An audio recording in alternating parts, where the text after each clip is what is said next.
ग्वालियर जिला सत्र न्यायालय ने एक कलयुगी मां को उम्र कैद की सजा से दंडित किया है।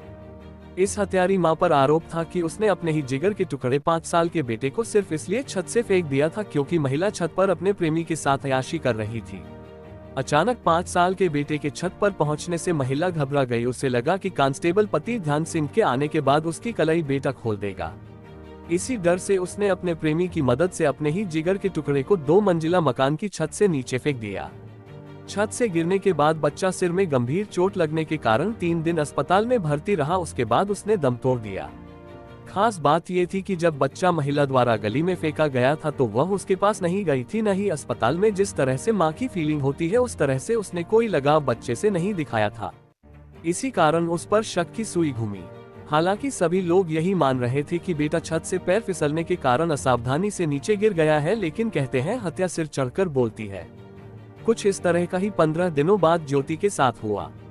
वह अपने बेटे की हत्या करने के बाद चैन से रह नहीं पा रही थी। आखिरकार उसने एक दिन अपने कांस्टेबल पति ध्यान सिंह को बताया कि उससे बहुत बड़ी गलती हो गई है। पति ने जब उसे विश्वास में लेकर पूछा तो उसने बच्चे की हत्या का राज खोल दिया। इसके बाद खुद पति ने ही ज्योति के खिलाफ थाटीपुर थाने में शिकायत दर्ज कराई और इसके साथ ही उसने ज्योति और उसके बीच हुई बातचीत की रिकॉर्डिंग भी पेश की। इसी आधार पर ज्योति खिलाफ हत्या का मुकदमा दर्ज किया गया था। अभियोजन की कहानी को सही पाते हुए न्यायालय ने ज्योति को उम्र कैद की सजा सुनाई है। जेल वारंट बनने के साथ ही उसे केंद्रीय कारागार भेज दिया गया है।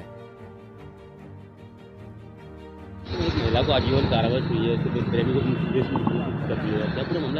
एक आरोपी महिला थी ज्योति राठौर, जो कि अपने पति उदय के साथ छत पर आपत्तिजनक हालत में थी। जब उसका बच्चा छत पर पहुंचा तो उसने उनको दोनों को देख लिया था।